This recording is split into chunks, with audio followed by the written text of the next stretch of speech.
Welcome back, everybody. We're live with the man himself, Muka, Samuel Canquerino. How you doing, brother? All good, Zaid. Thanks for having me. It's my Man, pleasure. I'm so happy to finally have you on the podcast. It's about time we get to talk to the man. Thank you so much. Whenever you guys need, I'll be here, to share a bit of my knowledge, my experiences. Man, you got a lot of knowledge, and I bet you that you have forgotten more than most people have learned because you're a person that's always on the top front of jiu-jitsu. And ever since I met you, you added to my excitement to jiu-jitsu, and I have to say that as a word of praise for you. You taught me not just jiu-jitsu as a martial art, you taught me a lot about values and how to behave as a person representing jiu-jitsu, and it made me more proud of what I do. You played a big part of that for me. Oh, that's great to know.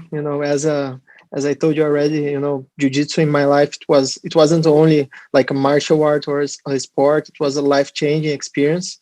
Mm. And so these extra mat values, I Mhm. really like to never forget and try to pass it on. That's what I believe. The thing is, like, you do it so well because it's clear from your heart. You love what you do, and I don't know if it's your football background or not, but people who play football, they catch a state of flow. It's almost artistic how they play. Like when you watch Ronaldo back in the classic days of jiu-jitsu, of football in the World Cup, when he catches his flow and he starts moving. Funny enough, you remind me of that kind of feeling. You have an artistic way of doing jiu-jitsu, and it's beautiful to watch. Oh yeah, I think it's really not easy to find people that connect like this passion for football and jiu-jitsu. Mm, But I wasn't a professional at that time when I gave up on trying to play football. yeah, But I was like dreaming about that as a proper Brazilian kid. I But get you. then when I found a jiu-jitsu gym, I feel like when you do stuff playing football that is like magic, Yeah, you start to put this feeling in the whatever sport you are doing. And jiu-jitsu you can do yeah, artistic movements like crazy stuff. And yeah. it's similar to the Man, same feeling. we have a lot of unpacking to do because you have so many sides to you, Muka. And by Mhm. the way, everybody, his nickname is Muka. So Samuel Canquerino, but all of us dear friends, we like to call him Muka. Uh-huh. I definitely want to get into that, but we're going to go one step at a time because there's something I really admire about you. And since I met you, it's been unique to you. You have a very nice way of carrying yourself as a Brazilian, Mhm. especially, and this is testimony, by the way, like when I asked people who they want to hear from, I got attacked. That's all I can call it. I can call it an attack or an assault on my Instagram by like 50 or 60 people. Muka, Muka, Samuel, Muka, Muka. And you guys from like the Caixas do Sul, you guys are close, man. Yeah, Caxias do Sul, yeah, it's the second largest city in the state of Rio Grande do Sul, the Okay. Gaúchos state. Uh-huh. And back then, when before I left, it's like almost 11 years ago. Okay. I used to teach to go to even the rival gyms. I had a good relationship with the coaches because at that time we had in the older times we had a lot of rivalry in jiu-jitsu, and I had a good relationship with everyone. I taught many people that when I left, they had to go to other schools. They Yeah. already are black belts. So that's what I feel. If I maybe I will not be able to follow you up until your Yeah. black belt or Yeah. your best days in jiu-jitsu. At least I left a seed, that someone else that could be teaching you, and you'll be like a jiu-jitsu person as we are. That's I a get building that. a community. Yeah. You know, Yeah. So Caixas do Sul is a city, right? yeah, Caxias do Sul, yes. Caxias do Sul. I need to pronounce it Yeah, correctly. Good. So no Caxias do problem. Sul. You guys seem to be a lot more traditional than most of the different Brazilian states. Like you seem to have your own separate like culture identity as well, like the Gaucho identity. Yeah. Yeah, the Gaúchos. Gaúcho. Well, a little bit about the history, and when we had South America colonization, Yeah. our state is the only one that we had something called the Tordesilhas deal, Okay. which basically was the Spanish and the Portuguese dividing Mm. what territory they were going to take off. Okay. And our state was the only one split in a half. So Ooh. that's why I think for the Gaúchos we have some. Even the way we talk, we speak in Portuguese, it's full of Spanish words, Mm, accent, and stuff like this. makes So sense. basically, the gauchos are the people that are born in our state, Yeah. but it's more than something geographic. It's like it's a way of life. So we have Uruguayan people that they claim themselves to be gauchos, Mm, Argentinian people yes. on the other border, because it's the gaucho lifestyle. It's more like a countryman takes Yes. care of his horse, Uh-huh. live on the farm and stuff like this. Sounds like a good I'm life. not. It's a great life, man. To be honest, I'm not this kind of person. I'm a gaucho Okay. from the city, we say. Ah, I So people see. from the city, like what we could keep from our tradition, it's like the chimarrão, which is like our tea, The tea, our yeah. mate. The chimarrão, really, people they and now in September 20th, which is the Gauchos Day, where people they go camping. Oh, We have a holiday only for our own. So yeah, this is like something that I really miss. I'm really attached to the place where I come from, my that's family, very that cool. my people that we left there because we are very far away now and for a long time. So Yeah. I really miss all of these things. The churrasco, our Yeah. barbecue. It's all a special way. It's a tradition for But ourselves every Sunday on Father's house. Everybody together. I love it. This is like a little bit of our culture and why it's a little bit different. In Mm, Brazil, I used to say that every state is like a different country, mm. and it's like every state has a culture, a different accent, Yeah, special I food. noticed that. It's not only my state that's really good. That I really Yeah. like to visit the other places and to see a lot of good things that they also have. See, that's the thing. Like, cause we train with each other. I've trained under you in Al Wahda, and we've known each other for quite a long time. And you always like Hmm.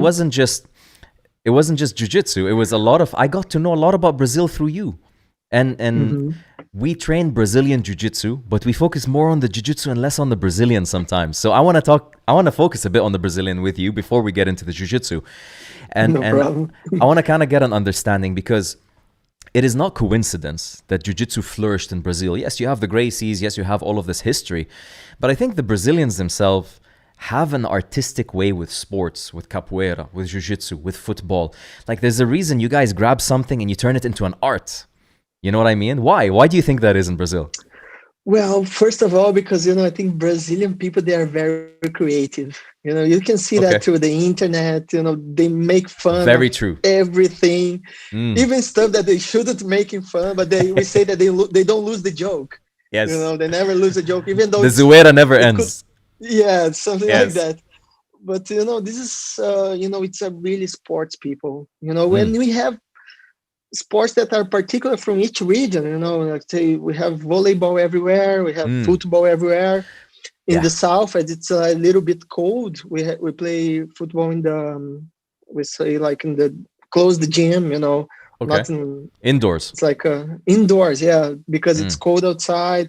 Sure. And I think football, of course, is the number one sport for people to watch. Okay. Volleyball is the second one, but I think Interesting. jiu-jitsu and the other martial arts they really make possible for everyone to you can start at your 40s and still do good, still That's true, have a man. lot of benefits, and you can still compete with not with against the guys, but in the same competition where the professionals will be. And this is Absolutely. makes the whole difference in your perception of this sport and what it could bring for you. Do people in Brazil view jiu-jitsu proudly now, or is it not very popular? Well, it's getting every time more popular, I think, as the time is passing by.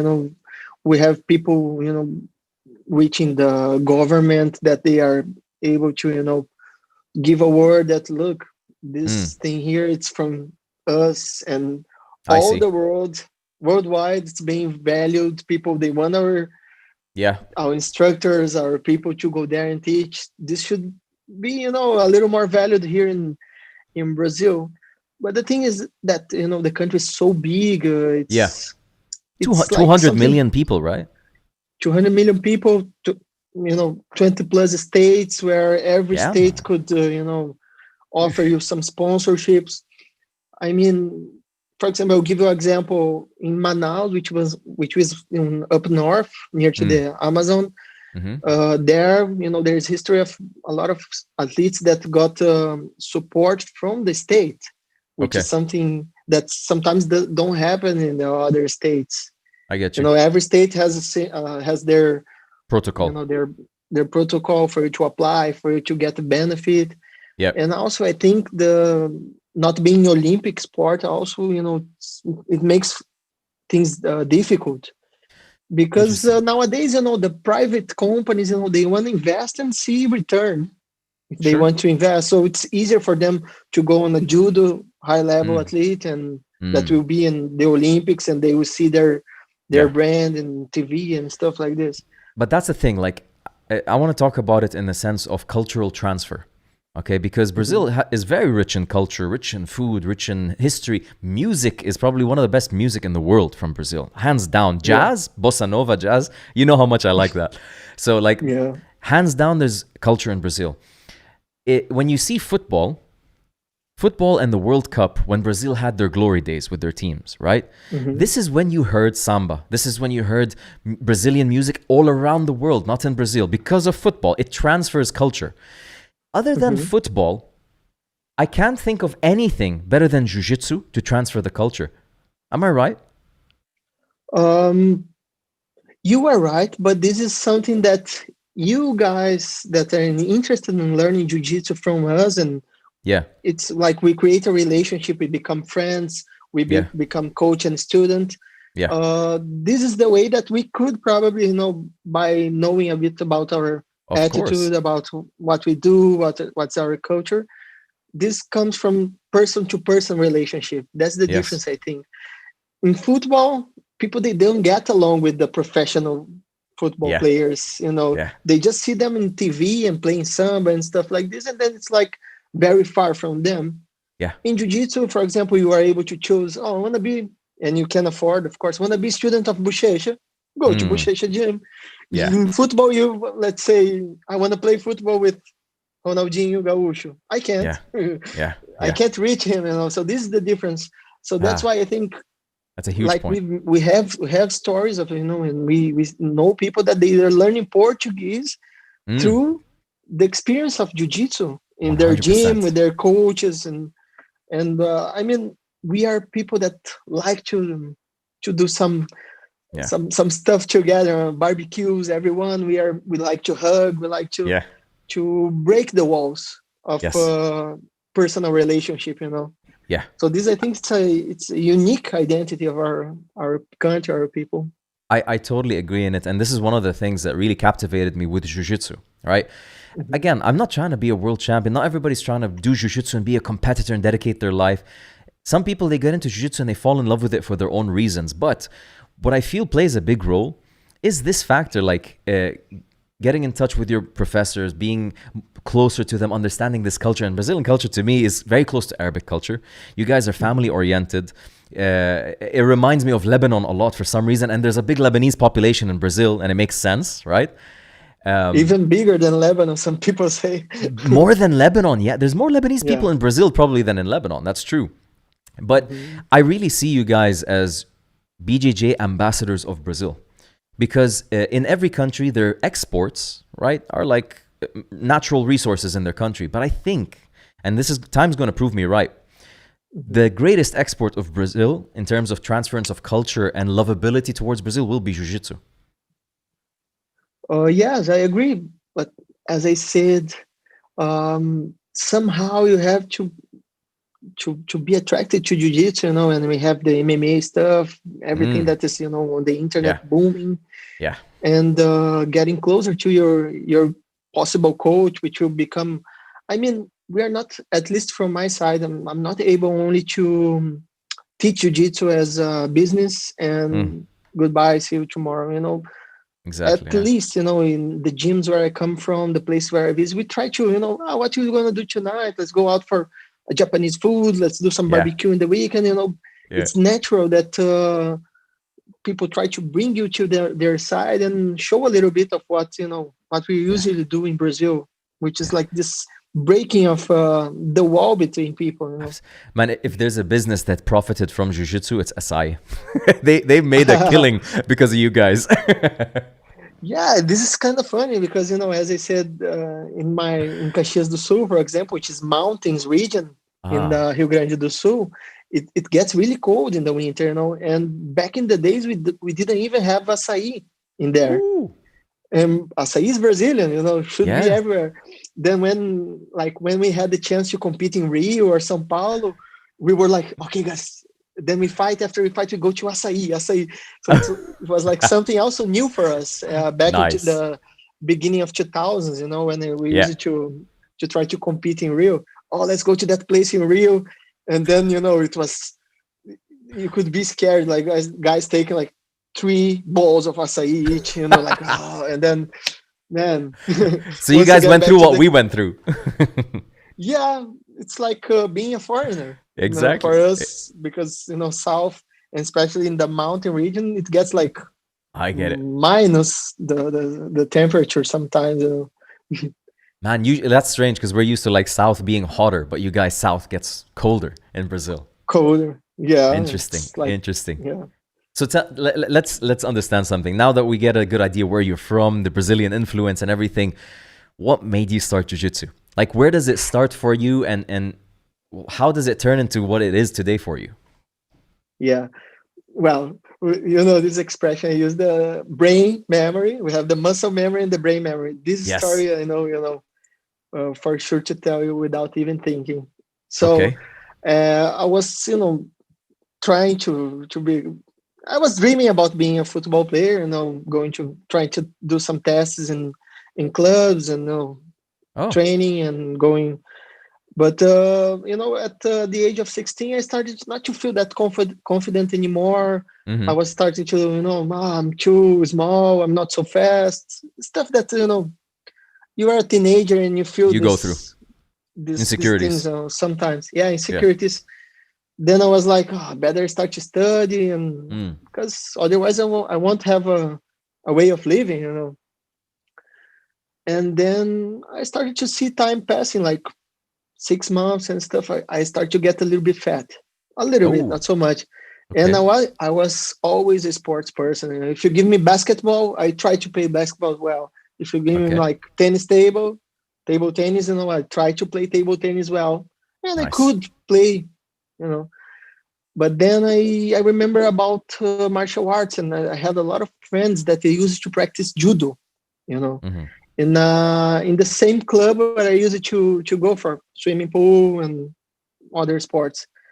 Then I decided to let's try this judo thing, because I want to practice some other sport, and this is good for self-defense.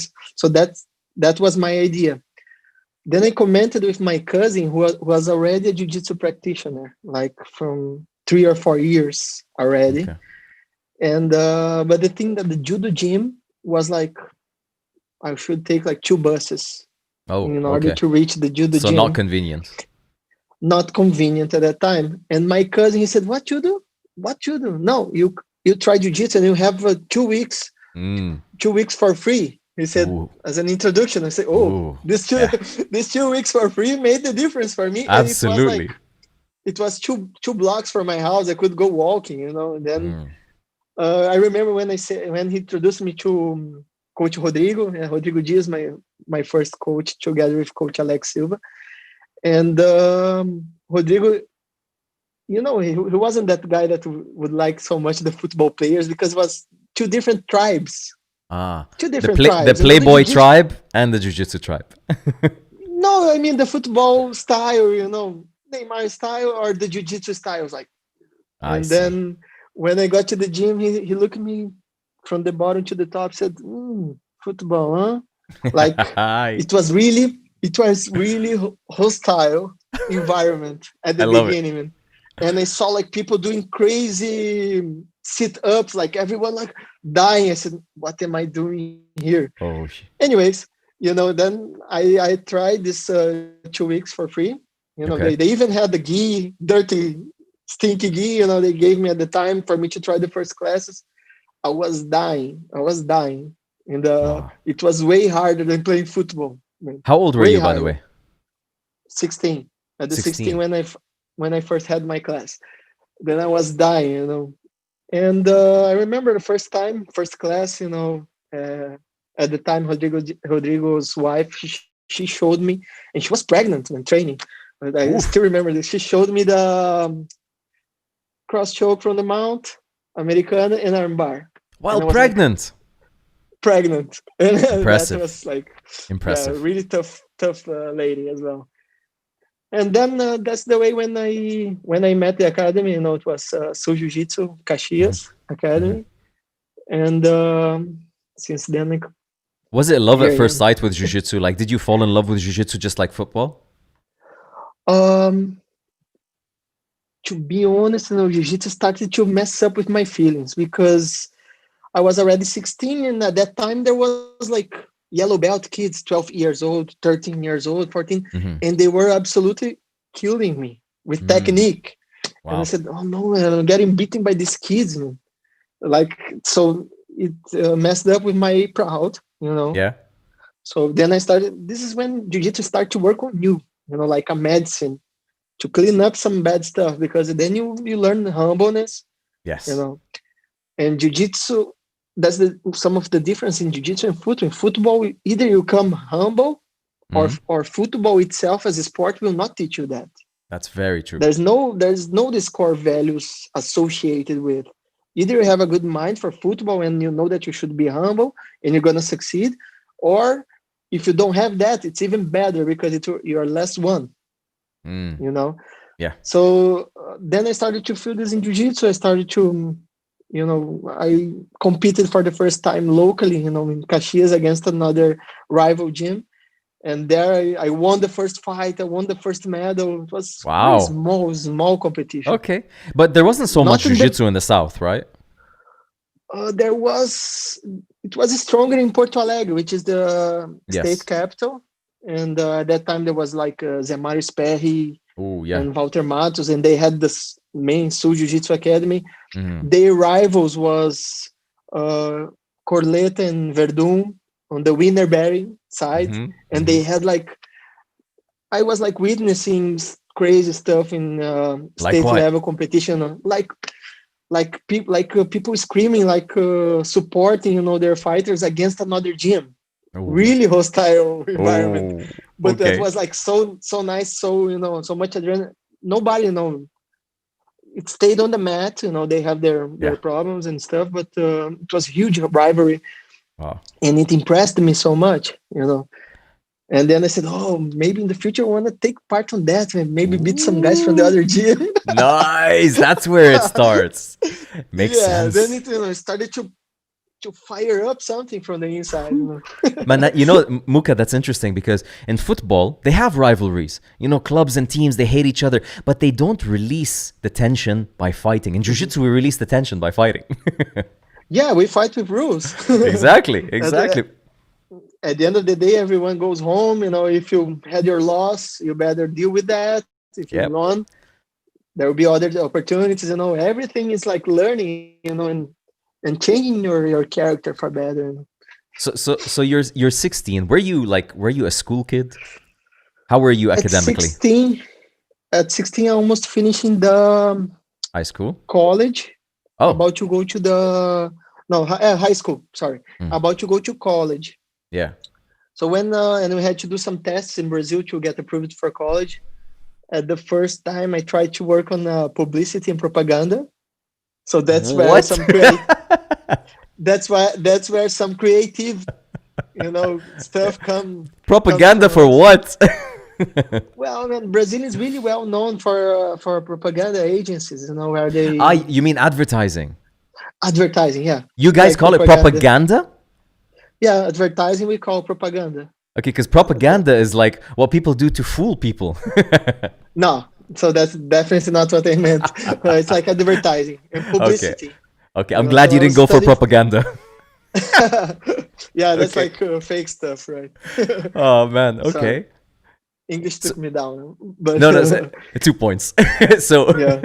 so you did you go for it? Did you actually study advertising or no? I studied for 1 year and a half, and I Okay. was like blue belt times already, going to compete in the Brasileiro Nationals in So the jiu-jitsu is pulling world. you.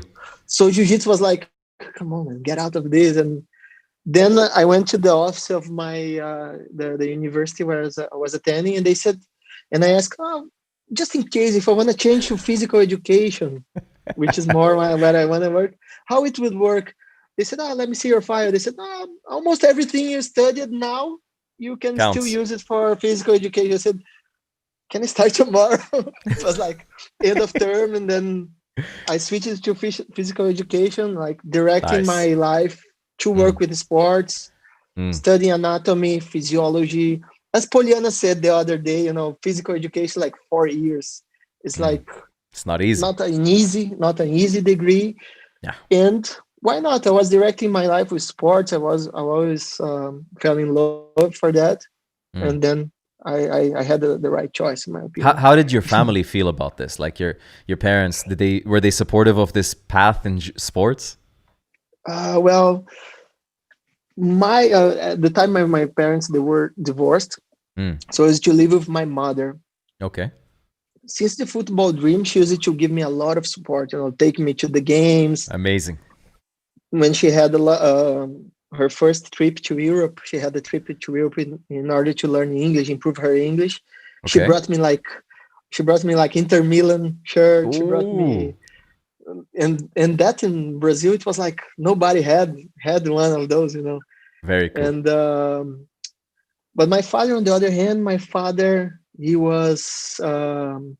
became a lawyer. It Mm. was really um, a nice story for him.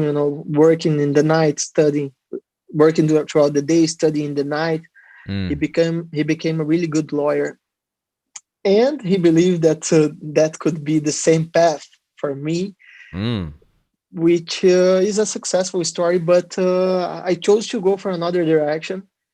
And Sure. at that time, as I was a 16, 17 years old kid, he was like, pressuring me, like, are you getting paid on this? Where Mm. this jiu-jitsu dream is going to take you? Come to me, work with me in my office. Let's be partners.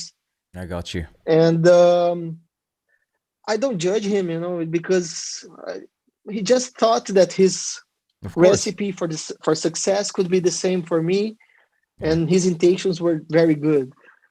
But yeah, I could, visit the world, travel a lot through jiu-jitsu, and live the jiu-jitsu dream. Having my competitions, even seminars, and So as they to say, be like you drank the Kool-Aid, like you're part of the jiu-jitsu and you wanted to live the jiu-jitsu life from then? Or was it sports? Did you I did you think you'll be wanted. like a sports guy? Now I was directing myself to the jiu-jitsu path Okay. much more than any other sport, because I was like, competing. And at that time, competing was not only something that I was doing for nothing, because competing was helping me to keep me in shape, my mind in shape, body Mm-hmm. in shape, and to have a focus, not only eating junk food and stuff like this. And Yeah. 16 years old, to stop for something that you were doing a lot, and to stay without anything, that Mm. could be a dangerous gap, Absolutely. for a teenager, where there are many possibilities for you to follow wrong To lose choices, your and life. Yeah. Yeah. to lose your life, even die at this Yeah. age. That could be a way that you won't be able to come back. So you feel like Then jiu-jitsu gave you the focus in life. gave me the focus, gave me the opportunity to come here to the UAE, where I met my wife. I have like a beautiful daughter now. We're Yes. expecting the second one. Woohoo. um, could travel a lot. That means a lot to me. And right now I'm not so much of a competitive guy. Going to competitions. I'm not saying I'm retiring, because maybe Mm. this will come back. Okay. But what I used to do here when we have holidays and days off, I go to there's competition in Germany. Moscow. Oh yeah. Germany. Then take the flight, go to Germany, enjoy the competition, enjoy the place, eat their food, So I try to connect everything to the pleasure of jiu-jitsu as well.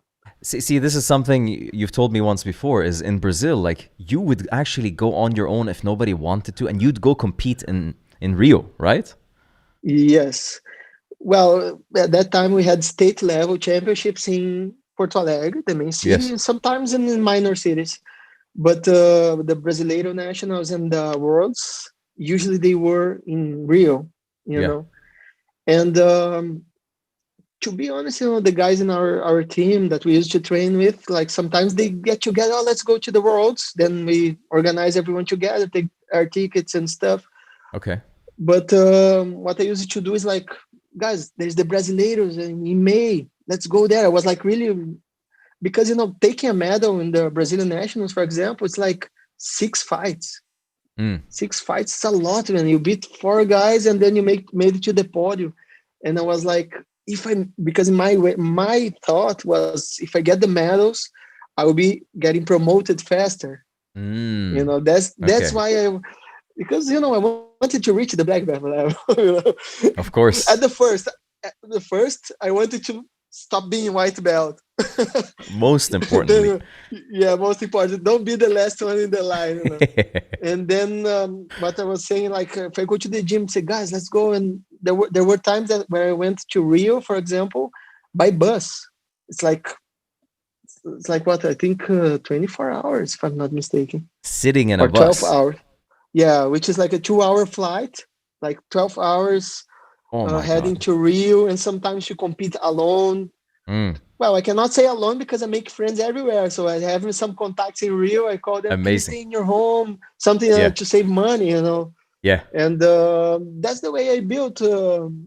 I built not only my life in jiu-jitsu, but I take for myself, which is like try not to depend on the others in terms of the motivation for you to do something. Yes. If you have a dream and it's on your hands and it's possible, don't wait for excuses. Yeah. That's what I try to do. I like that about you, man. Like I noticed about you, even now as a black belt, having won so many competitions, having reached really impressive heights in jiu-jitsu, you still want to drill. Like you still want to experience techniques, fix things, and do things. Like you have such curiosity till this day. Why? Like where do you think it comes from?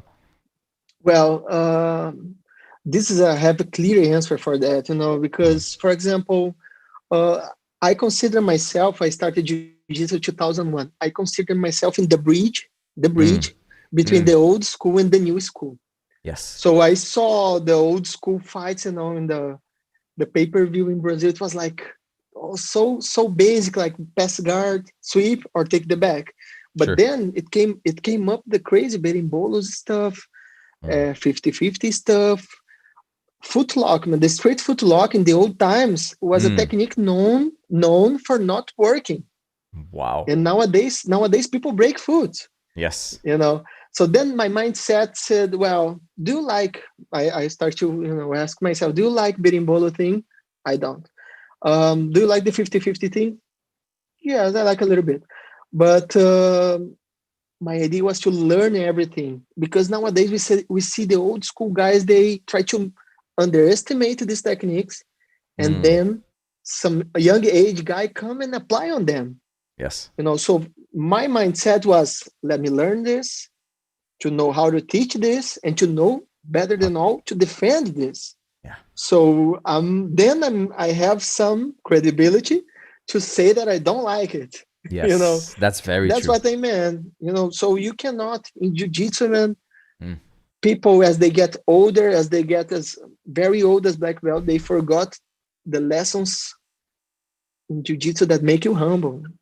And these lessons could include, a younger guy tapping you out. Our body, we start to get old, and then you have to, you have this crisis in your mind, because for me, it was yesterday. I was the hunter, and now I'm being hunted. That's what I mean. Yeah, so but it's a thin line. On this. It's a thin line, but that's the thing. Like, because you stay updated and you stay like at the latest trend of jiu-jitsu, you seem to, because you still have that black belt base. which means that you can apply everything else much better than the person coming in with that modern jiu-jitsu. For example, lapel guard, right? Most guys growing up in jiu-jitsu depend a lot on the lapel guard to hold their guard positions and to sweep. Once you break that lapel guard, they're in trouble because they spend so much committing to that lapel guard that everything else is weak, while everything else is strong. So if you learn how to break that lapel guard, they're in trouble. Well, that's the principle for me that I like, and I really get disappointed is from people that they are not patient to build their foundation in jiu-jitsu. Yeah. Because you don't start to build a house from the window. And learning the lapel guard without the basics is like building the window first. Yes. And so that's why for me sometimes I'm really annoying the students. So guys, let's improve the armbar from the guard. Let's improve the triangle. Let's improve the details. And then when you're good at this, we come up with lapel stuff, with fancy stuff. And these modern games, look the definition, they serve to bring you to the basic situations. Yeah, the transitionary positions. Yeah, like the berimbolo thing, it's a fancy way to go to reach the back. Yeah. And then if you reach the back and you don't know basically how to choke, on how to do some stuff, it's like you built your house from the window. Absolutely, man. And you're just going to jump out. That's it. Yeah, but sometimes there are people that they don't believe that and they get upset because these are truths in my opinion. Yeah. So at the same time, I'm a modern guy in jiu-jitsu. I try to keep this grumpy side of trying to put this in the mind of the students I'm teaching or my colleagues, my partners, as well as in the old school guys, if they underestimate the new techniques, because if they get if they will be training with the Meow brothers, they will be in trouble, for example. So how are you studying them? Like, do you watch footage of people that are good? Like, for example, berimbolo, do you watch the Meow brothers or do you look for instructionals? What do you do?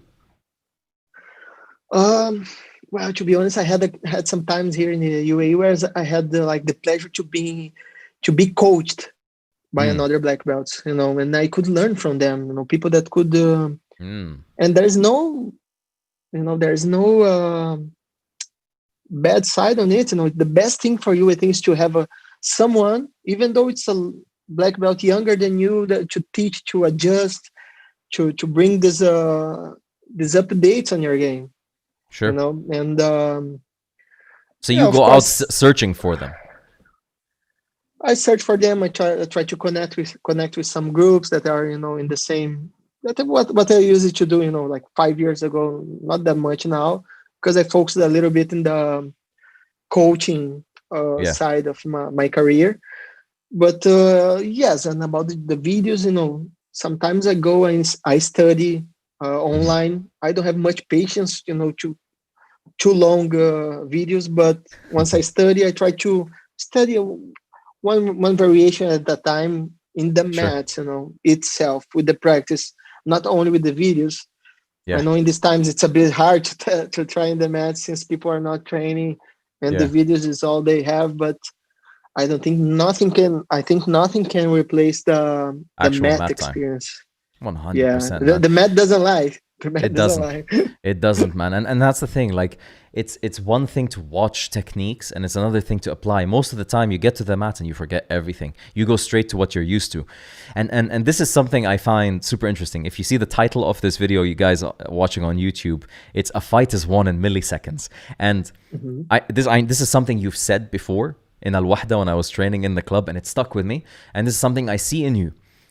I don't when I see you training, I don't see a guy who's thinking. I see a guy who's doing.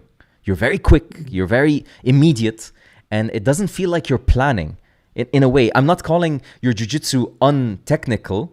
It's just lightning fast because you do things instinctively. How do you develop that?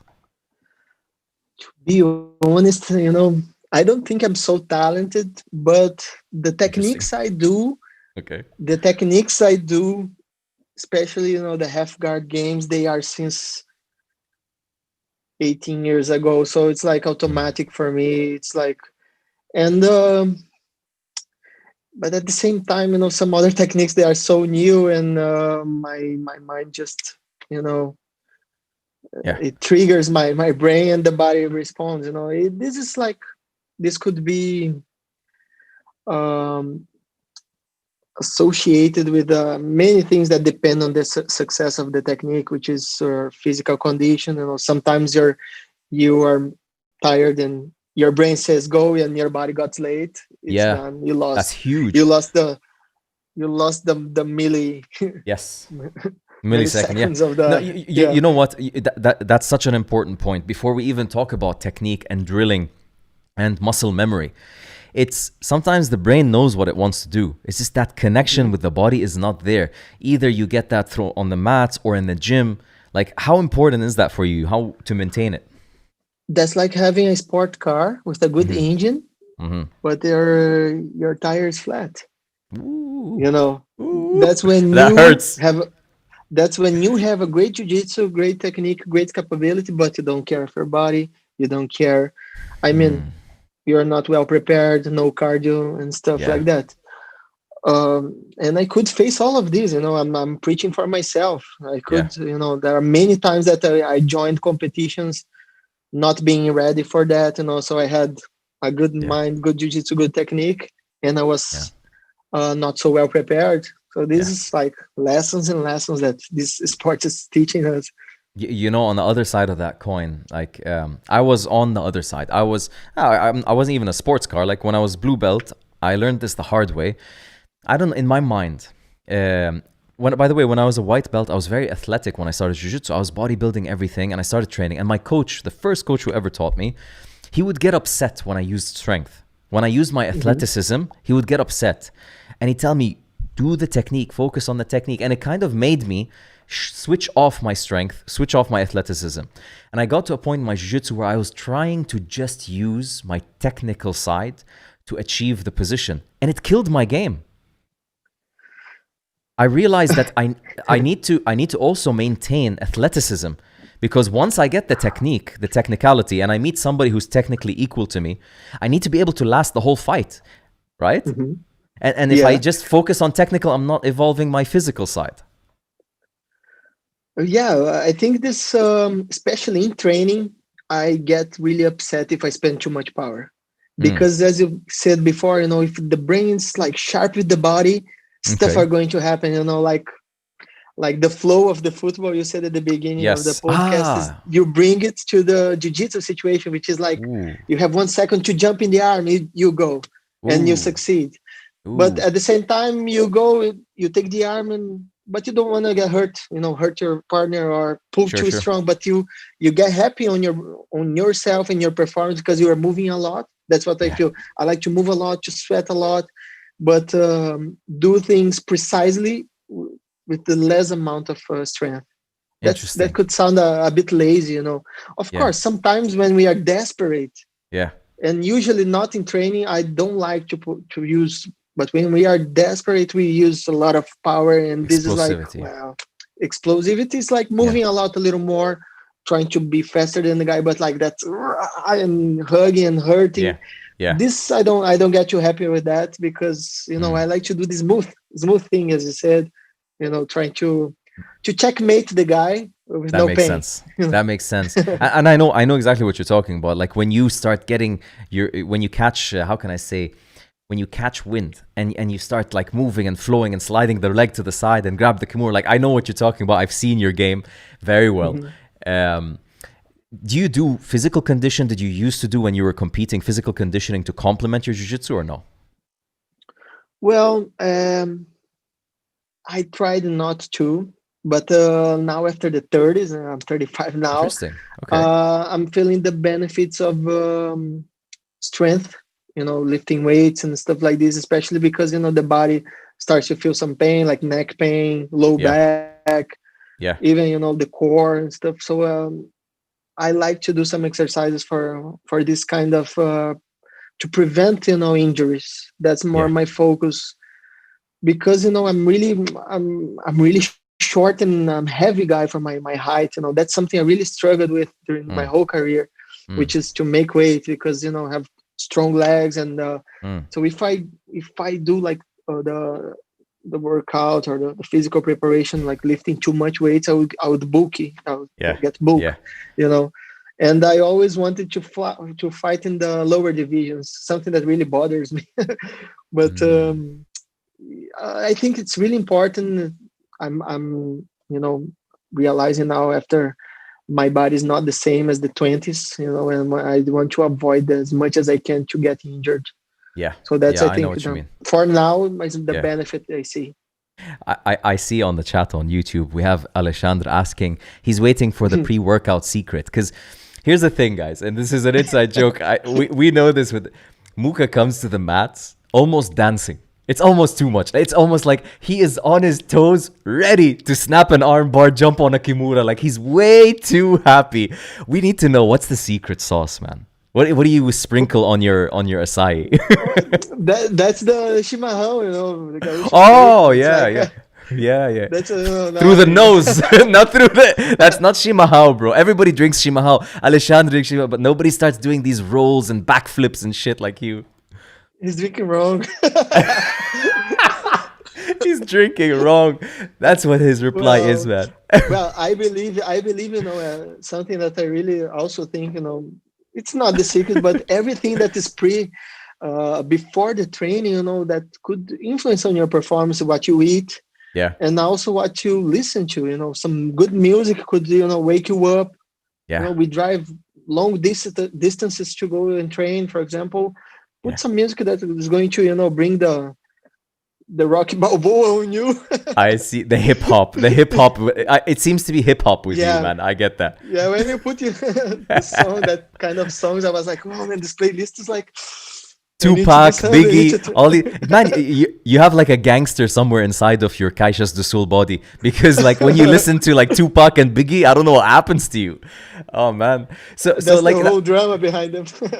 that's the thing. Like I feel like with you, when you're having fun, when you catch that feeling, when you're having fun, I feel like your jiu-jitsu starts flying and you start doing really cool, crazy stuff.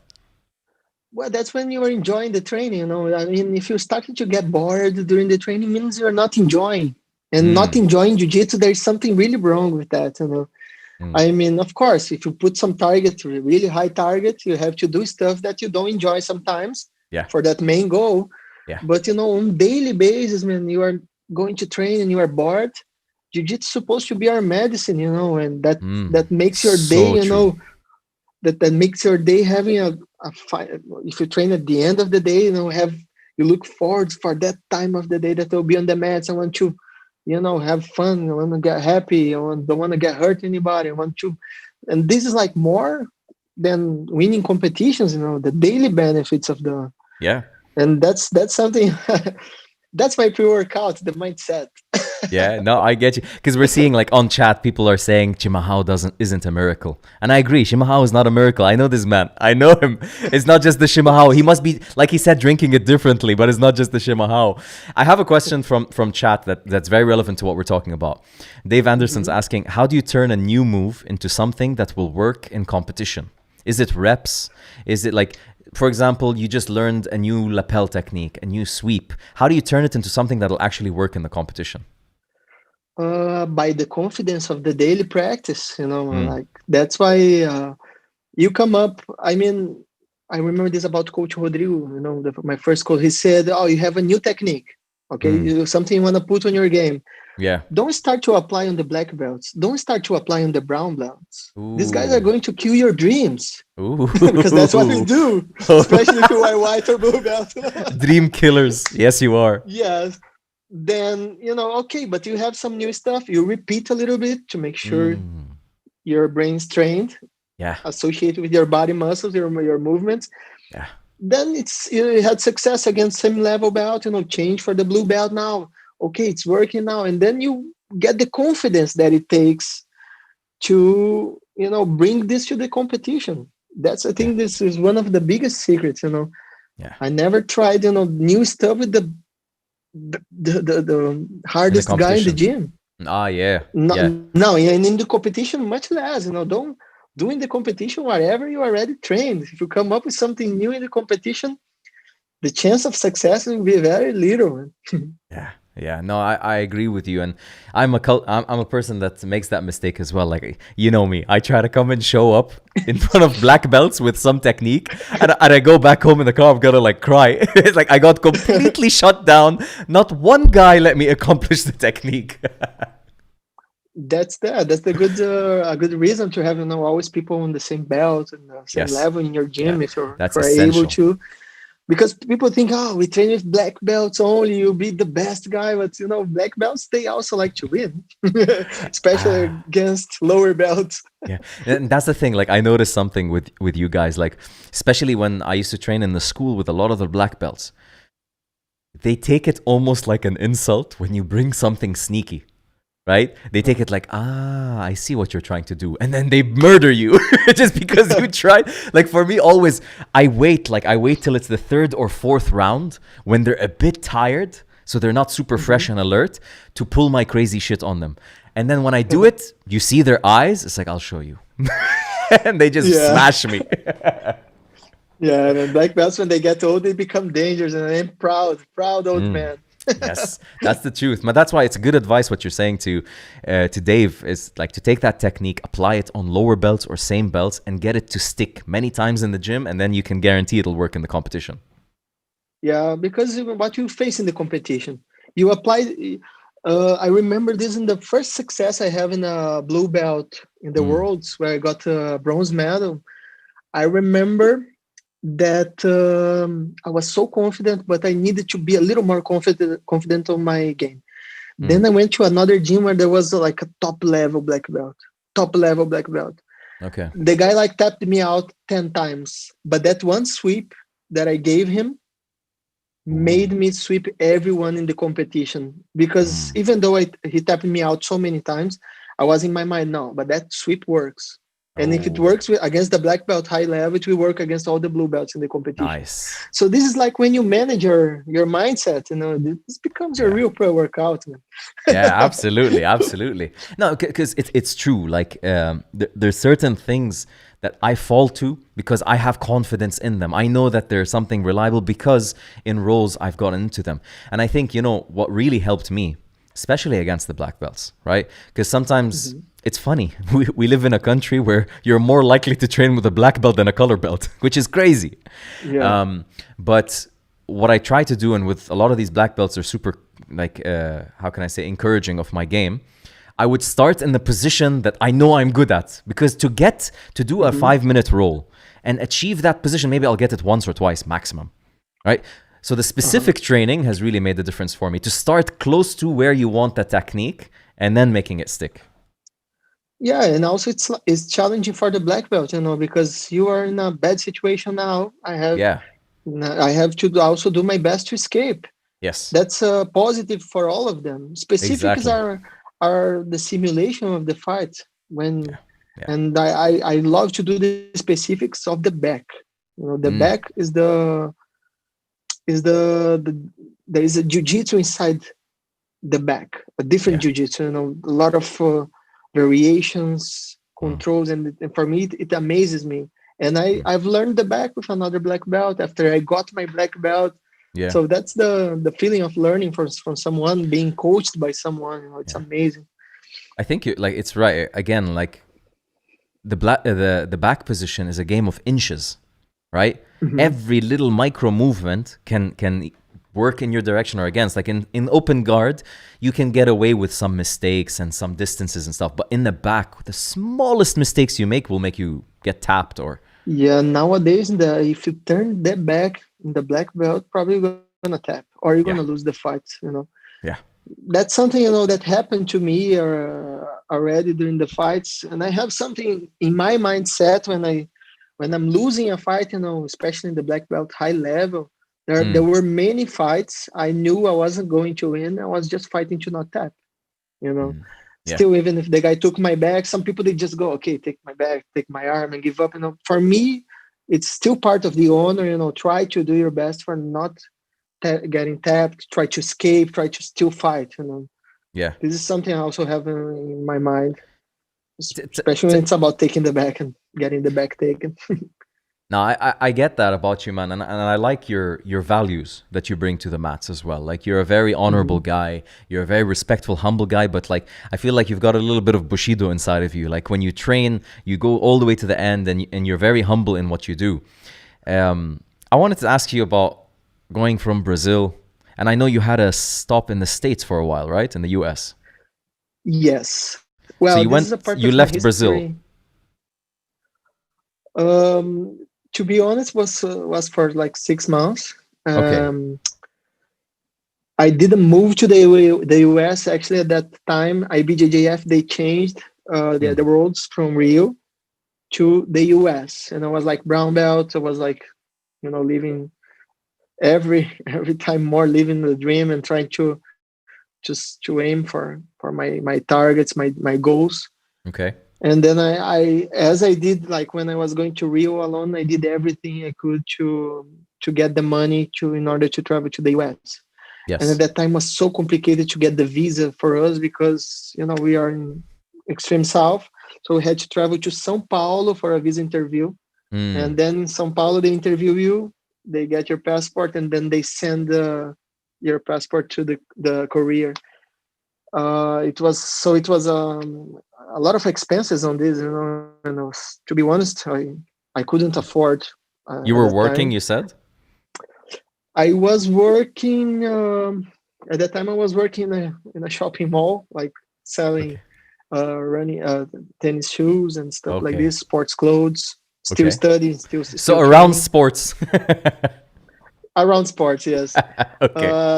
Then I could get the people. A lot of people helped me in the church where I was Nice. attending and helping with some jiu-jitsu program in this church. So people start to do raffles, to get the money, and Nice. someone helping here and there.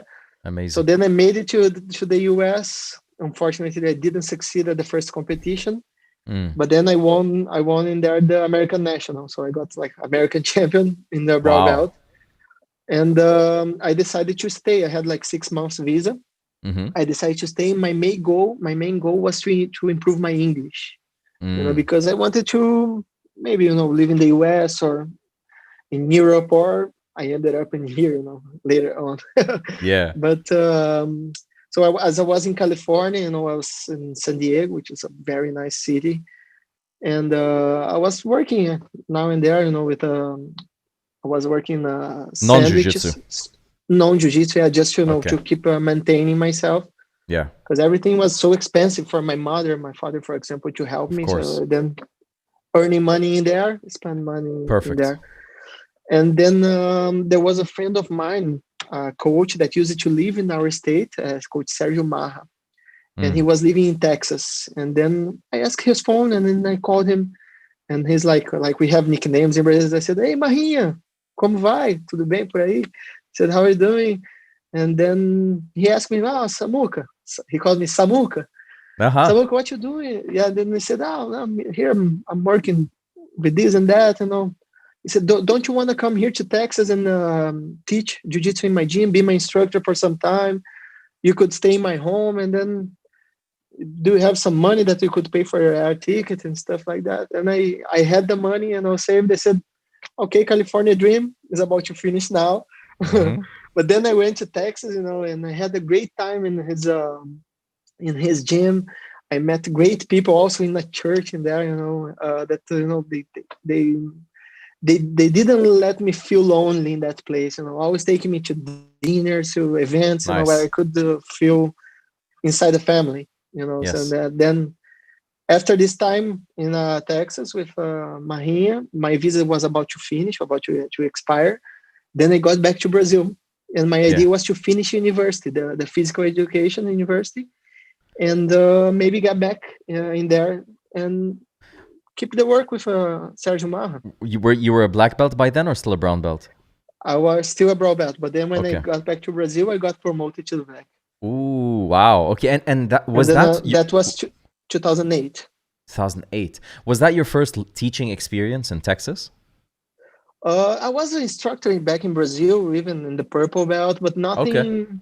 nothing too serious, Okay. because Texas was like my English was not so good yet. I was able to teach, able to communicate, Got you. but there was a day that Marinha couldn't attend the kids class, and I was like horrified of kids class. And suddenly I was like with 20 kids and parents man. looking super angry on the outside because they no. didn't know me, nothing against me. Yeah. And then some kids cry. I was not so confident on what to do. Yeah. But everything went really well, and at that time it was really helpful for me to learn. Cool. So when like Texas, San Diego's not so far from the Brazil feeling, and for you guys in Brazil, I'm sure it's like, oh wow, going to the US and everything, but going to UAE, Arabic, Muslim country, all that stuff, like what happened there in your? How was the experience?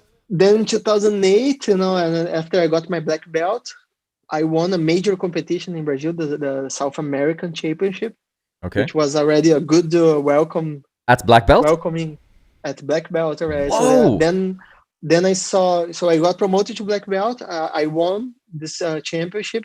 I could see my name on Gracie Mag and Tatami, all these magazines. Wait. I need to stop you there. How did you like win? Like you just got your black belt. You enter a black belt division. What was your what was the technique that got you there, or like what did you feel helped you win that competition? To be honest, I think I did my whole game. There was some new stuff coming. The final was super tight. I won by one advantage. Ooh. But I think everything starts with my when I really want to win a fight or to do something that will be really effective in the fight. I pull to the half guard, and there I have my muscle memory on what to do. Sometimes, of course, you get crazy guard passes that they kill my dreams. But this it happens this way in the South American. It was really tight. Also, all the fights. But suddenly, my cousin, he said, "Oh, your name is on Gracie Mag now." Then it was like something next level for me. Is this the same cousin as when you started jiu-jitsu? The same one, yeah. Oh wow. And now he came to the UAE as well for 2 years, and now he's back to our hometown. He's working. He owns a bakery, which is a family business. Like, what? When did he come to the UAE? Well, he came into the UAE. So after 2008, after this South American, then I received the UAE call. Not by an accident, it was through Jiu-Jitsu, because Jiu-Jitsu was Zamario's, and some people that was here, they got my name. Okay. And then I received the phone call. I remember today I was not believing at all that the UAE opportunity could come. Wow. And I remember my cousin was super excited. He was like, Muka, let's go, man. Send your CV, send your experience, man. This is it's my dream to live off jiu-jitsu and stuff like this. Wow. I remember he saying it's my dream job, he said, And then I received the UAE call. I remember it was like, I think Saturday morning, something like that. Guys speaking Portuguese. Do you really want to come? I said, oh yes, no, I'm ready. That's my answer. Did you know what you were getting yourself into? Like, did you know what it's going to mean? I hope people don't get offended, but because we think that we were ignorant. Nowadays, much less. The whole world didn't know. Abu Dhabi and Dubai, they are being shown everywhere, like Formula One. Yeah. Everywhere now, they have different idea. But at that time, we thought that it could be some war zone. Yeah. And then I remember still today, I went online and then put Abu Dhabi and some stuff. I see some nice buildings, nice projects. Abu Dhabi in 2015 will be this way. Okay. And I said, you know what? I have nothing to lose. My life was like always chasing the dream, and let's feel how it goes. If it goes wrong, let's see what happens. Come back. I can come back, and so then my cousin and I, we got into this opportunity. Yeah. But he decided to leave like in 2011. He stayed for 2 years only. So, but wait, hold up. So from when they called you to when you went to Abu Dhabi, what was the time? Like, was it 1 month, 2 months? I think they started, sending me forms. I think it was immigration forms, stuff like this. I Okay. filled up, and was keeping really secret. I didn't tell Yeah. even my mother.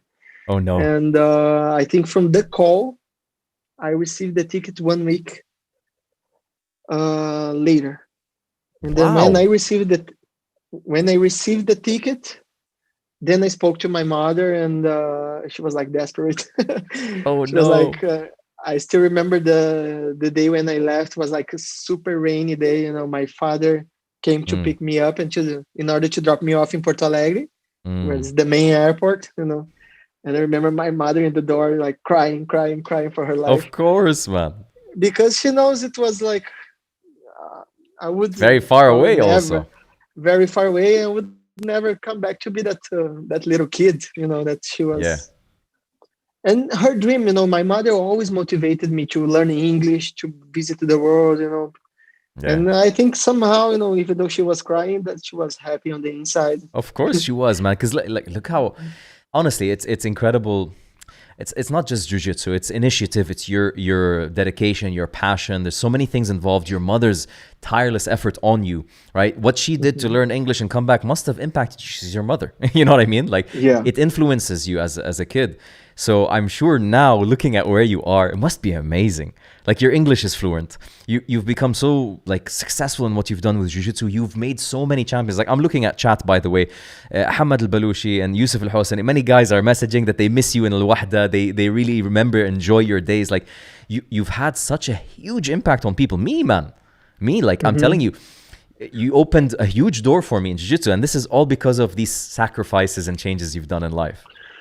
Yes, and if you remember, at least these times that we spent in Navarre, there was always, I like to give speeches at the end of the class, like Yes. in the lineup. I said, guys, Yeah. because I know from my experience, guys, let's enjoy the time of now. Let's enjoy together.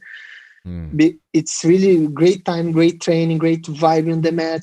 We could, create something special, but we don't know until when it will Yeah. last. Yeah. Not everything depends on us. Yeah. And I see from the time I had in Brazil, I couldn't get attached to people. It's like a gypsy life. Jiu-jitsu Mhm. gypsy life. I'm always from. And then I said, the best I could do for people is to leave the seed of jiu-jitsu, the love of jiu-jitsu. Even though I'm not going to maybe promote them to black belt, Mm. but these people, especially the kids, I know some kids here, they started with us in the school. I say with us because I work with other coaches as well, Yeah. and that's the same things I try to teach everyone. I started to get their trust first, Mm. instead of just screaming, try to put jiu-jitsu by force on their minds. They Yeah. started to like the coach. Yes. That's some strategy, learning a couple words in Arabic, trying to, Yeah. because I come from Yeah. super farm, and Yeah. how come these people are going to trust me? It's like, That's very true. but as I usually say, jiu-jitsu, it depending of the country, the religion, your Mm. beliefs, jiu-jitsu is our culture. Yeah. When we talk about jiu-jitsu, we are the same person, same Absolutely. background. So yeah, we have a lot in common. Yes. So this That's is true. what amazes me about jiu-jitsu, about this community we build. Man, 100%. And I like how you put it because I appreciate it about you when I first met you. And I met you on and off in different places, but Al-Wahda is when I really got to know you. And I was so impressed by whenever you'd speak Arabic. And one of the fun times is when you'd do worm guard and you'd call it Duda guard. And I could see all the guys appreciate that. Like to actually take a technique that everybody recognizes, but to give it an Arabic name made them feel like they own a little bit of Jiu-Jitsu now. You know what I mean? It makes a big difference. Man, it makes, and I feel that myself. I feel so happy when someone comes up with just bom dia or Yeah, oi, some yeah, some simple Portuguese words that make, yeah. oh, this guy, he's not interested in learning from me the technique I have, but he's interested in learning my language. This Yes. is a huge, huge step Yeah, for you to prove on how you appreciate people, how you yeah, appreciate the chance you're having. yeah. And in this reaction, the do the guard, that's so funny. It was And for we me, like have it's stuck in my head till today. and man, it's like something from the Brazilians that man, there are many people from Brazil. If you put them, they will find a way. and that's why I think we are chosen for this position of spreading the jiu-jitsu, especially Mm. here in UAE. It's not Yeah. easy. We have to break barriers, but Yes.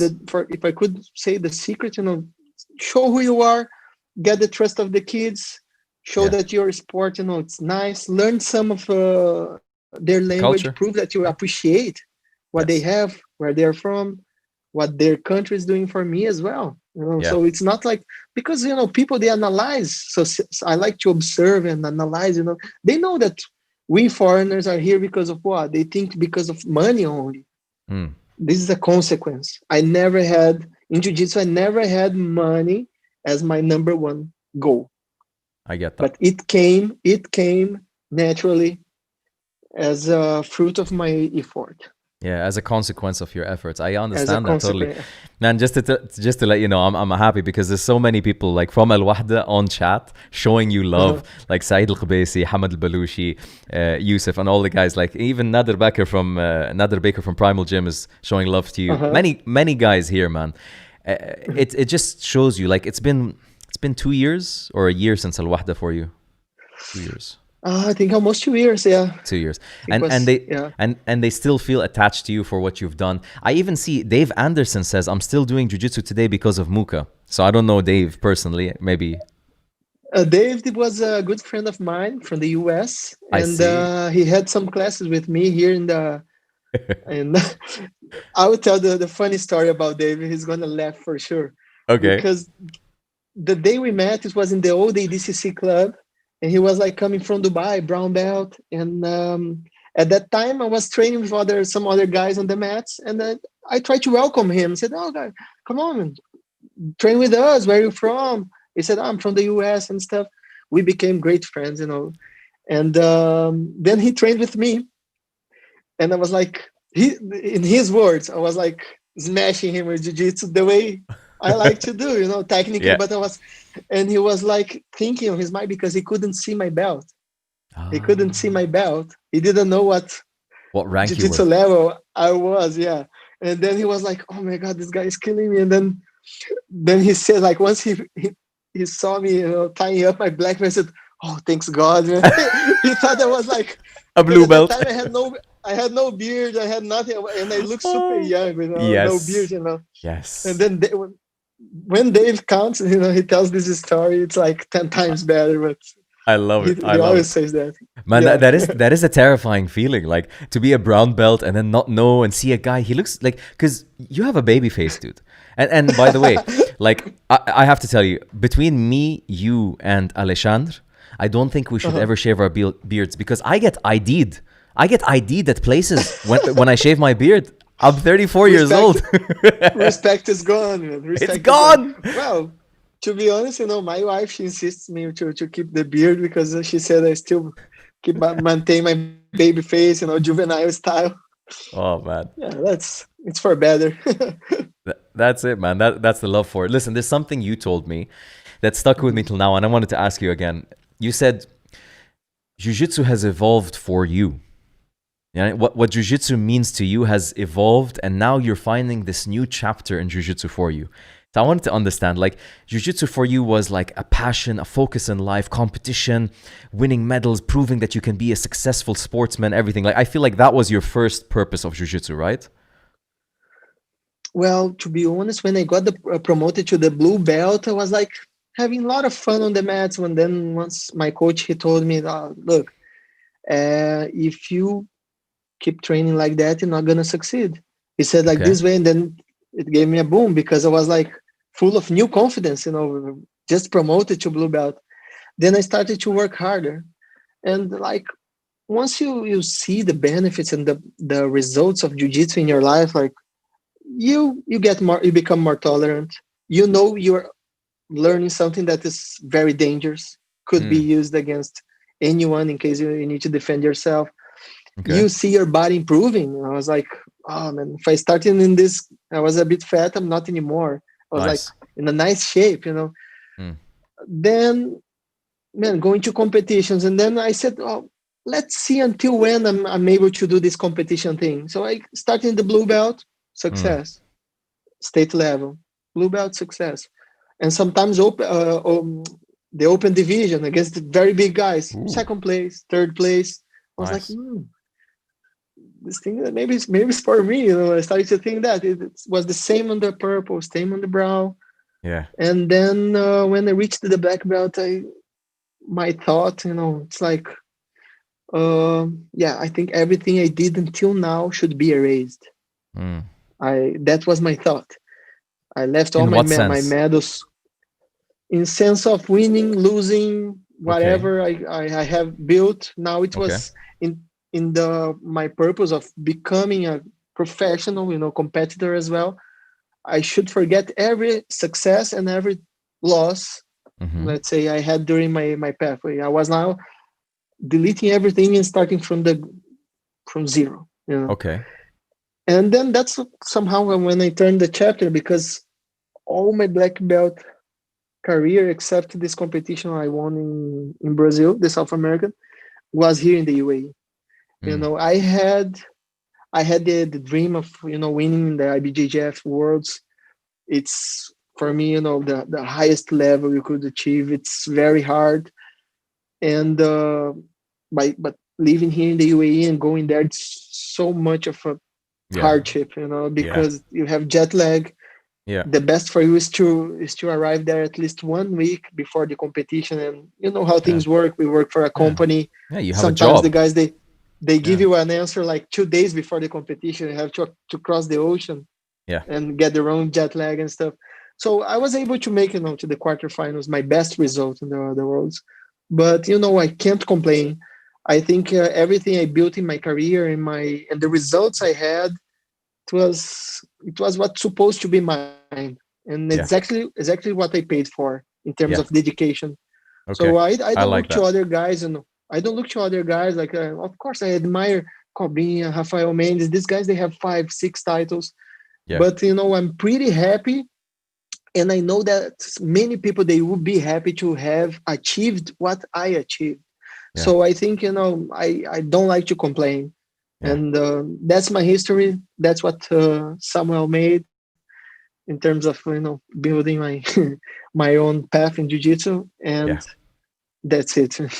Yeah. Like when you're a competitor, you have to take out a part of you, right? This part of you, by the way, that makes you Muka to us, you have to kind of put it to the side when you want to compete. You have to be a little bit focused, a little bit aggressive, training, hardcore, even family, right? This gets put aside, many things.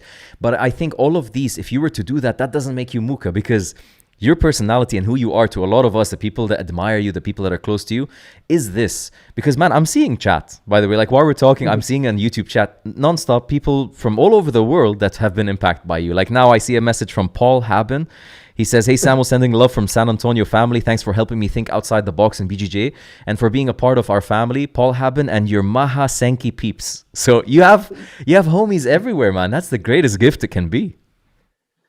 Yeah, that's the seed that I told you about. Paul Yeah. was one person that fell. I always say that he brought me to his family, and while I was in San Ah, it's Antonio, incredible. all the time, concerned if I was feeling lonely, because Yeah, we feel lonely apart from parents, from for people sure. you like, from For your sure. home state. Yeah. And Paul was like always, hey Sam, I wanna go out for dinner. Let's talk about this. Let's watch UFC. I That's remember I watched cool, man. there was a bunch of guys that were going out to get wasted and drink, Yeah. and he was like, nah, these guys were going to get wasted. Let's go to my home. We order some pizza and watch UFC and stuff like this. I So, like this guy. yeah, he brought me to a safe side, so I was able Nice. to also to leave, a good heritage, and a good, I left something good for them as well, a passion Yeah. for his kids. It's His clear. kids are jiu-jitsu practitioners as well, so I'll never Man. forget his family. Man, that's incredible. So my question to you is, what is jiu-jitsu to you now? Well, to be honest, I would say I'm facing some internal crisis. Okay. Well, to be honest, I love to train. I love to Mm. train hard. Yeah. That's something I will not never go against. I'll not say I'll be retired from competitions, but I will be more careful now, because to be honest, I didn't retire completely from football. I kept playing football here in the UAE, some amateur leagues, you know. I got a good friendship with many guys from Etihad, and we had a group football. So I was playing like football 3 times a week. Mm-hmm. It was very intense on my body. So I got my knee injured. Yeah. I already had the 2 knee surgeries, and to be honest, I don't want to go through surgeries anymore. Yeah. So I think focusing on jiu-jitsu, training hard jiu-jitsu, maybe some football friendly, I would accept. But you know what I would like to do jiu-jitsu is to train hard. If I feel fine and I feel my body is not in risk, yes, I would go still try, you know, adult division, some competitions, you know, I feel wow. I have conditions. Yeah. And if I'm not feeling like I'm not so good, I could get injured again. Yeah. Maybe I will remain training, because right now training is the biggest benefit I could have, you know, in terms of keeping my peace of mind. Yeah. You know, my wife, she says, you know, when I have training, it's like, and I'm walking from the kitchen to the living room, I don't know what to do. She says, you should go to the training. She said, before she says like, honey, stay home with me. No, she says, now go to the training. Exactly. Go to the training. Like calming a dog. Yeah. Yeah. So it's like, you know, this is the real medicine we could have. Like, it's a gift, you know, to be able to train and improve your mood, your anxieties are gone. Yes. And everything, it's only benefits, you know, in life. So I think if still end up about my target in jiu-jitsu would be that training hard, sharing my knowledge, trying to make my daughters fall in love for jiu-jitsu. In the future, I don't know, maybe having my gym. This is an old dream that could happen or no, but I think, you know, as you could see, I left a legacy for many people, and this is something that already makes me happy, you know. Yeah. Well, you know, like, you're still young. All right. You have an incredible game in jiu-jitsu, and I believe that you could match the best of the best till today. I genuinely believe this. And I would be so happy to see you compete, but I leave that decision to you, because, man, I see it. Like, even people, I see Abdurrahman saying, I can't forget his fight in Rome Open 2015 against Jackson Sousa. You fought Jackson Sousa? Oh, yeah. I don't watch this fight. Open class. What? You what? He said that fight made me believe size doesn't matter. Well, that was I fought the Rome Open and European no-gi. I could, you know, but that's the thing, you know, I as I did. So where there is a competition, Rome. So let's visit Rome. Then, you know, if I go to Rome, that's I compete in there. I try to make it worth open class and the weight division. Once it's done, maybe I succeeded. If not, let's go out, have some pizza, some Italian food. Time for some visit to the Colosseo. Yeah, stuff like this. You know, I try to not lose pleasure in life. You know, but everything, even though it's tourism only, I try to associate with jiu-jitsu. Wow. Yeah, man, like it's a path. Like, I see what you're doing. I see how you psychologically turn jiu-jitsu into a reward, and you don't turn it into a chore. Many people are like, oh, I'm not in the mood for jiu-jitsu, or, oh my God, I lost this competition, I'm so sad. For you, it's a way to live life. It's a way to get more in life and enjoy. And I admire that. It keeps it fun. Yeah, I think, as I said, in these times we're living now, we probably noticed how jiu-jitsu is important in life. You know, so true.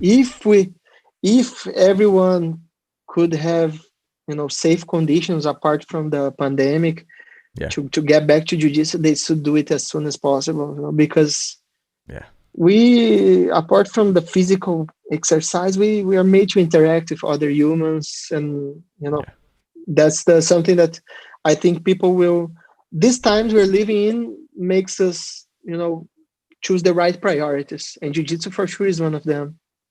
I've said that many times in the podcast, and I truly believe once this is all said and done, this pandemic, we're going to get a huge influx of interest towards jiu-jitsu, because many people right now are going crazy, wishing they had done this or that in those years, because this 1 year or 2 years of the pandemic is not coming back to our lives, right? Time doesn't go backwards, it goes forward. People got to you make know. up for that. Well, but I've been feeling that people, they are trying to express themselves, like, for example, you came up with your podcast, and this is Yeah. like, look how many times, how Yeah. many editions you had. Yeah. I saw other coaches here in the UAE, for example, that so many talents they had and we didn't even know. And Very they are true. like letting this talent, through social media, through Yeah. Zoom meetings and stuff that they could share. So yeah, we are not made, I think, to hold knowledge. Yeah. For me, the best, the thing that most make me feel like happy is like to share, Yes. if I know much or the little I know, and make people learn. And Yeah. that's something that we missing. We missing seeing our kids playing with other kids, having a good time. I think, that's what something I told my wife, that I would think twice before saying I don't want to go to the swimming pool when she invites me, because of this time we're getting locked. Yeah. Yeah. It's a real blessing when you can spend family time, when you can share these moments with each other, and if you can train, it's a blessing. Because I would go crazy if I couldn't train, man. That's just a fact. So Listen, man, it's absolutely a pleasure talking to you. I really enjoyed this, and man, I'm gonna start poking at you for competing. Now that you made me feel that there is a hope, I'm gonna start poking and poking until I see you competing again. Well, I think could be happy if the word pro is going to be Ooh, let's happening see. here Fingers in Abu crossed. Dhabi. Fingers Let's crossed. see. Let's see. If I solve the weight, Yeah. then it's halfway. You're the 70, only the 70 only thing something. that the pandemics are not only able to hold my diet, because Ah, I need yes. I've Man, been eating that's dirty. the gaucho. That's the gaucho lifestyle, man. The churrascaria, the good Yeah, man, food. we need some meat, Yeah, yeah. some I burgers and I stuff. still have to take you. You and Zumbi. You and Zumbi talked so much about churrascarias. I still have to taste both of your churrascos. We have to see. Yeah, the slow cooked We'll ribs, we'll make a challenge. pic- some picanha cuts. Maybe you can compete like this. We'll do a competition. You and Zumbi finals, ADCC Abu Dhabi Churrascaria Championship. I'll make medals for you guys, and we'll see who wins. Yeah, see, I think, I don't know, Zombies tough competitors. Both of you guys are half guard guys. Maybe you can fight to make his meat burn. Who knows? We'll see how we'll arrange this. Yeah, I can try to do some sabotage. Exactly. No holds barred, as they say. I put water in his charcoal. Ooh, yes, man. That's it. Dirty game. That's it. Hostilities. That's what it's all about, man. Friendly Sometimes hostilities. the good hostilities, that's what we face on the mats. Yes. Prevent us from the bad hostilities, man. We have Yeah. to be It keeps us thankful for safe. that. It keeps us safe from the Yeah. public, man. That's the way. Man, thank you Yeah. so much for your time. Everybody on YouTube, thank you for tuning in. You have so many people from Brazil, from the States, from the UAE. Man, it's unbelievable how Amazing. many people love you. God bless you. God bless your family. Thank you so much for your time, man. Thank you so much, Zaid. I really appreciate the chance to be here. I was very nervous. It's my first Bro. time in a podcast. I also want to thank all the guys, that showed up to show some love, to show Yes. that they appreciate, whatever contact they had with me. I miss all you guys, and I hope that everything will be fine, and as soon as possible we'll be together again. We all reunite on the mats. That's the best way. Boos. Always appreciate you, brother. And just a quick shout out. I'm just going to name off a few people that are here just so that you know. And then you can see this: Max, Douglas, Sabrina De Souza, Abdurrahman, Ricardo Souza, Paul Haben, Nader Baker, Dave Anderson, Skills, Said, I believe Said from Al Wahda. Yep. Many people. If I miss somebody, I'm sorry, but I see you guys showing love to Muka. Thank you for tuning in, guys. Everybody, don't forget to like and subscribe to the channel. Head over to Muka. If you're not following him already, somehow go follow him, show him some love and appreciation for this podcast. Thanks, brother. We'll catch up soon. Oops, Hang in there. Thank you. Hang in there. Thank you, everybody on YouTube. Peace out. I'll see you guys next week.